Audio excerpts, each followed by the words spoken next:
मैं सोनम भाई से कह के आया था कि आप 20 तारीख को अनशन तोड़ देना, आपकी मांग यह है कि प्रोटेस्ट हो, तो मैं आपको विश्वास दिलाता हूं कि जंतर मंतर से लेके और संसद तक आदमी ही आदमी होगा। मेरी बात का आपको सूचना कब आई कि आपको लखनऊ में प्रोटेस्ट करना है? कब आई? कल?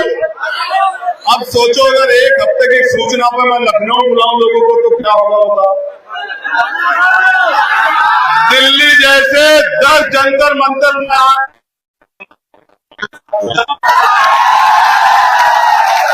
अब आगे बढ़ते हैं। मैंने कहा कि तत्काल गाड़ी निकालो और मैं वहां चला गया जहां लाठीचार्ज हो रहा था, और आप पता करा के देख लेना अगर कोई बच्चा वहां गया हो। मैंने उनसे कहा कि जब तक मैं यहां हूं मेरा वचन है आपकी तरफ कोई लाठी नहीं उठा पाएगा। बताओ जो लोग वहां गए थे सही थी या गलत थी? और मैंने पुलिस के लोगों को कहा, अधिकारियों को, कि मुझे इनसे बात करने के लिए एक माइक चाहिए। ये नौजवान है, ये मेरी बात को सुन सकते हैं, आपकी बात को नहीं सुनेंगे। मैंने अपने भाइयों से कहा आप मुझे बताओ, आप यहाँ बैठे हो तो बताओ मुख्यमंत्री को इंटेलिजेंस से बता दिया है नहीं बता दिया है? बता दिया है नहीं बता दिया है? यहाँ की पुलिस ने, एडमिनिस्ट्रेशन ने बता दिया है मुख्यमंत्री को कि चंद्रशेखर आजाद समाज पार्टी, भीम आर्मी, अपनी जनता पार्टी, तमाम पार्टी के नेता सब लोग वहां बैठे हैं और हमें नहीं पता कि वो क्या करेंगे। हो सकता है आपका घेराव करने के लिए आपकी तरफ भी आ जाए, ये भी हो सकता है। तो प्यारे साथियों, मैंने बच्चों से कहा ये देश की राजधानी है, देश का दिल है, आप जहां हो वहीं बैठे रहो, आगे मत बढ़ना। आगे आंसू बैठिए भाई, कहां गर्दन हिला रहे हैं? गर्दन हिलाने का काम थोड़ा, ये आदेश का पालन होना है, यहाँ गर्दन हिलाने के लिए नहीं है। ये आजाद समाज पार्टी, भीम आर्मी के लोगों का आंदोलन है। हाँ, मैंने उनसे कहा बच्चों से कि आप यहीं बैठ जाओ, ये देश की राजधानी, देश का दिल है, ये जब तक बंद रहेगा सरकार चैन से नहीं आएगी, चैन से नहीं बैठेगी।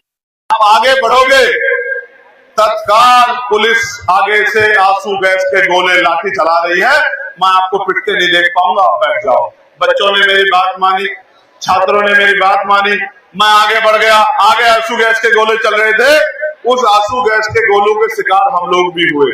मेरी भी आंखों में ऐसे जैसे मिर्चें लग गई हो, इस तरह की पूरा चेहरा।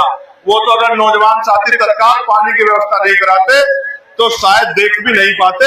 लेकिन मैंने उस दिन क्या देखा, आंदोलन खत्म हो गया और मैं जब गया अपने ऑफिस पे, इंटरनेट बंद था, और ऑफिस पे जब मैं गया तो मैंने देखा किस तरह जानवरों की तरह पीट रहे हैं बच्चों को, लाठी चला रहे हैं, लात मार रहे हैं।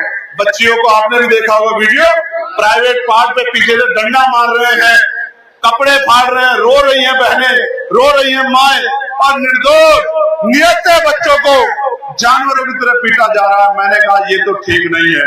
मेरा अंदर से मन रो रहा था कि क्या किया जाए, कैसे जो है इस अन्याय को रोका जाए।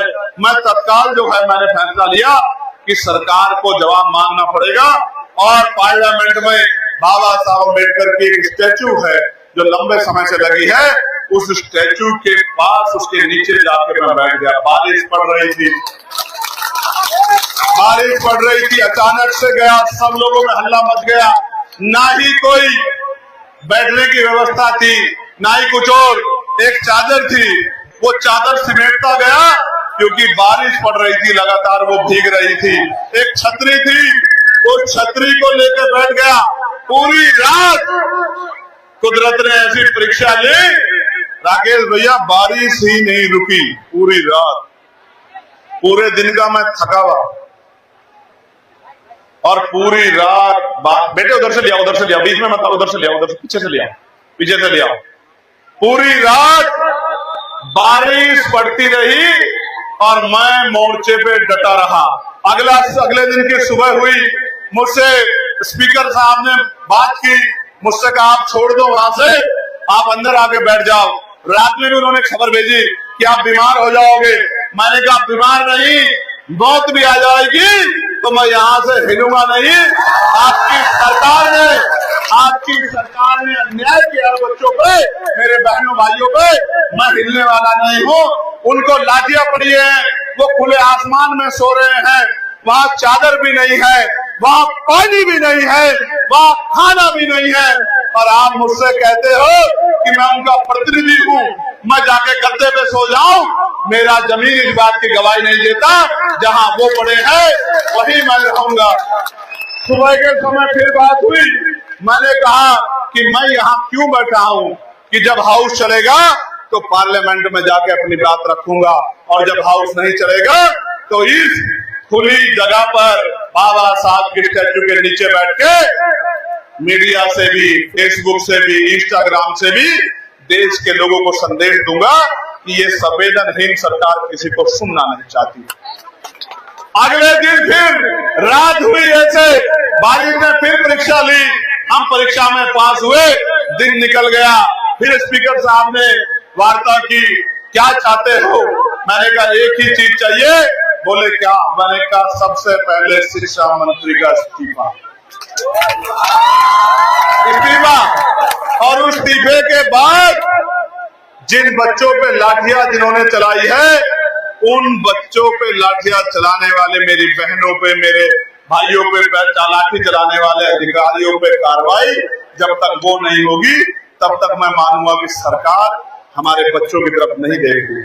फिर दोपहर में इस सरकार के दो बड़े मंत्री, एक कानून मंत्री और दूसरे सामाजिक न्याय अधिकारिता मंत्री मेरे पास आए कि भाई इतनी गर्मी में बैठे हो, बीमार हो जाओगे, उठ जाओ। मैंने कहा मुझे उठाने का एक ही तरीका है कि सबसे पहले धर्मेंद्र प्रधान जी इस्तीफा देंगे, उसके बाद मैं आपसे कोई बात। बोले हमें आपकी चिंता है। मैंने कहा आपको मेरी चिंता है, मुझे मेरे बहनों भाइयों की, बच्चों की चिंता है, देश के बच्चों की चिंता है, उनके भविष्य की चिंता है। युवा देश की रीढ़ है, जब तक उनके साथ न्याय नहीं होगा तब तक बात आगे नहीं बढ़ेगा। प्यारे साथियों, मैंने वीडियो के माध्यम से देखा, नौजवान रुक गया, लाठी लगनी शुरू हुई, नौजवान रुक गया, फिर भी लाठियों से पीटते रहे। उसने हाथ खड़े कर लिए, सरेंडर कर दिया, फिर भी लाठियों से पीटते रहे। उसने हाथ ऊपर उठा लिए, हाथ जोड़ लिए, फिर भी पीटते रहे। टांगों से काम नहीं चला तो कमर को लाठी मारते रहे। और मैंने ऐसा निर्दयता भी देखी, इतने निर्दयी हो गए कि जब तक सर पे लाठी मार के वो गिरा नहीं तब तक लाठी रुकी रही। इतना जुल्म किया दिल्ली की सरकार के इशारे पे पुलिस के भाइयों ने। आप जानते हो मैं पुलिस के भाइयों के लिए सबसे ज्यादा लड़ता हूँ, कागजी तौर पे भी, पार्लियामेंट में भी, कमेटी में भी और सड़कों पे भी लगातार लड़ता हूँ। लेकिन उस दिन दिल्ली पुलिस के व्यवहार से मुझे बड़ी तकलीफ हुई। सारे पुलिस के भाई गलत नहीं हैं, लेकिन कुछ भाइयों ने इतनी गलती की, कुछ बहनों ने इतनी गलती की कि मन में जैसे पत्थर रखा गया उनके नाम का। मेरे आज भी याद है, दिल्ली में गुरु रविदास घर का आंदोलन हुआ था, एनआरसी का आंदोलन हुआ था। पूरी रात दिल्ली पुलिस ने मुझे पीटा था, मेरे नाखून खींच लिए थे, मेरे दांत तोड़ दिए थे, मेरी रीढ़ की हड्डी में गैप है। मैं जानता हूं कि जो पकड़े गए होंगे उनके साथ कितना अन्याय किया गया होगा, इसलिए मैं वो जगह नहीं छोड़ रहा था। फिर हमें आश्वासन दिया गया, मैंने कहा आपकी क्या मांग है? मैंने कहा मेरी कोई मांग नहीं है, उन बच्चों से आप जो प्रोटेस्ट कर रहे हैं उनसे संवाद करो, रास्ता निकालो। मैं नहीं कहता 100% मांग पूरी करो, लेकिन जो उनकी जायज मांगे वो पूरी करो। सवाल यह है, 22 लोगों की जान गई, 22 बच्चों की, किसकी वजह से गई? फेल नीट परीक्षा की वजह से। नीट परीक्षा का जिम्मेदार कौन है? कराने की जिम्मेदारी किस पे है? HRD मिनिस्ट्री पे, धर्मेंद्र प्रधान जी पे। धर्मेंद्र प्रधान जी की गलत नीतियों की वजह से उन 22 बच्चों को ने अपनी जान को, अपने जीवन को खत्म कर दिया। नैतिकता के आधार पर उनको स्वतः इस्तीफा देना चाहिए था, लेकिन देर से ही सही आपके आंदोलन से आज वो जागे और इस्तीफा देना पड़ा। मैं इसके लिए आपके आंदोलन